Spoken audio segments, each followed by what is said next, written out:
what do you do when you start to run out of COVID restrictions because the virus has receded?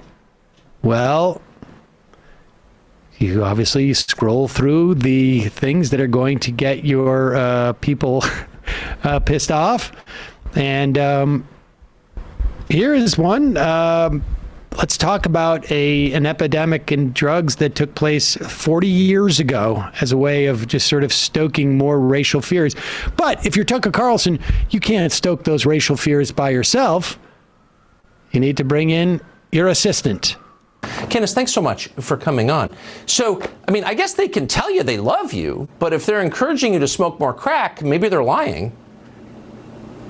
Well, I think it's pretty obvious that the Biden administration loves Black America and cares about the health and well-being. All you have to do to be healthy in Joe Biden's America is stay at home, lock your doors, avoid sunlight, mask your children.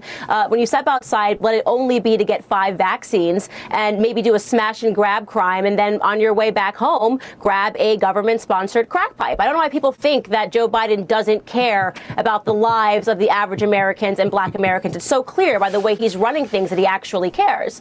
You know, it's pointedly ridiculous that this is going on, and it's sad to hear him explain how easy it is to get drugs, because we all know this is going on, and they're pretending that it's not. They're actually mocking us and pretending that we're being dramatic and discussing how horrible the lives have gotten for the average Americans, but especially those living in inner cities, as you touched on, you know, a couple of weeks ago. And Jen Psaki saying, oh, it's not happening. It's just a Fox News conspiracy theory. Anybody that's telling you that we don't care about your health, they're conspiracy theorists. In fact, we're going to fact check them and deplatform them. But the bigger thing here is that Joe Biden is not the mastermind of this plan. I mean, Joe Biden is not even a mind in this plan. He has no idea what's going on. Somebody points a direction and he goes, right? And so you have to take a look at who's actually sponsoring this. And of course, it's some George Soros NGOs that are saying this is what we need. And this is something that needs to be said. Every time you look at what is happening in the Black community, you look at who is sponsoring it, the name George Soros keeps coming up. I think it's clear that in America today, the most racist and effective man at being racist in America is George Soros, bar none. He's the district attorneys. He's got them under lock and key, telling them to release criminals in the Black community. He's got Black Lives Matter burning down, his money behind Black Lives Matter and those riots. He's got politicians on his arm telling them to defund the police, getting them behind these initiatives. Who is this harming at the end of the day? Black America. But nobody has the courage to call this out. The Biden administration they're just puppets, right? They do what they're told. Why does this person have this much power to go after inner cities and the communities, and Black Americans are suffering and nothing is being done? No one is calling this out. So, George, let me just be clear here. George Soros is a puppet master.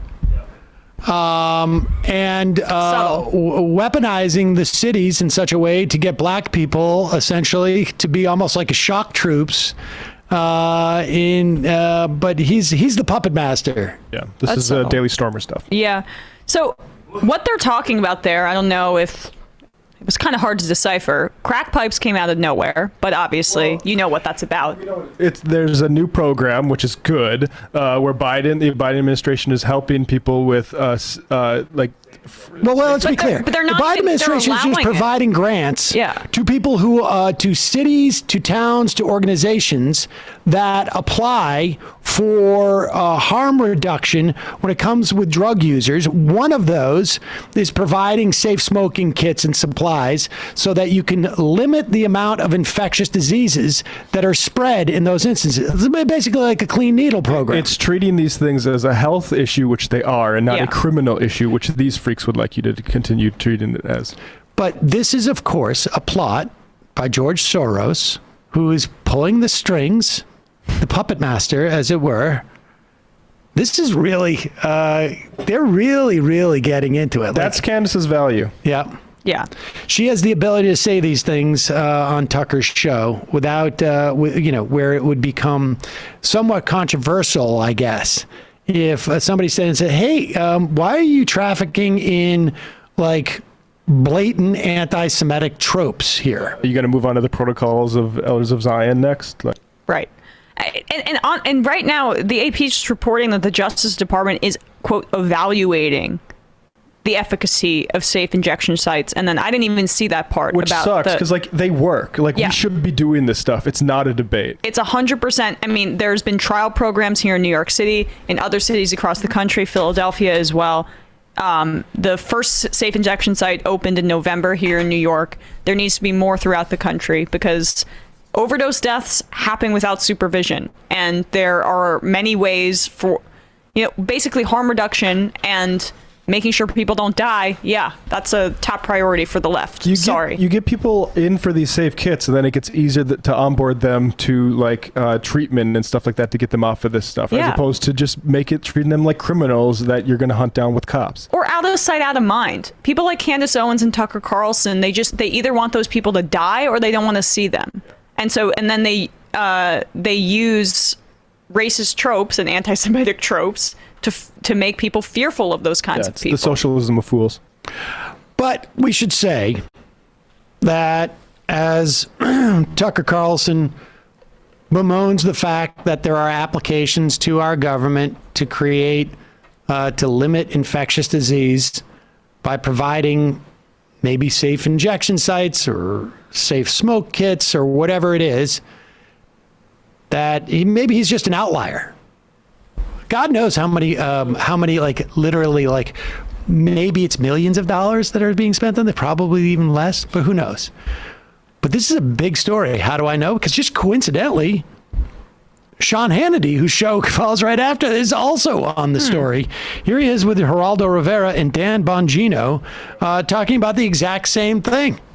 Geraldo. Hi, Sean. Please tell me you don't support this. I'm expecting the worst. That's about to come out of your mouth. But just please tell me you don't. Believe me, I am not enthusiastic about this plan at all. God. But Sean, you have to consider the fact, this is the question. Do junkies' lives matter? We lost 100,000 Americans in the last 1 year to overdose deaths. Fentanyl is everywhere. It's in all of these drugs. They opened these 2 pilot locations where the safe, secure, where the junkies can shoot up. They've saved 114 lives in 6 weeks. It's not a pretty thing. It's awful. I hate it. And yet, what's the option? Watching them overdose, watching them die in the street, watching them not out in the schoolyard? I gave you an option. Take that money, open a facility, and offer them treatment of some kind with trained drug counselors to stop their addiction. There are therapists on site, as I understand it, in the pilot locations. There are sanitary conditions. They come in with their own drugs. It's not that the government is giving them drugs. I don't like it. It's ugly. You the only don't thing like I it, but don't you like support it. Worse is the 100,000 dead junkies. I mean, there's 100,000 people dead. Fentanyl is everywhere. Dan.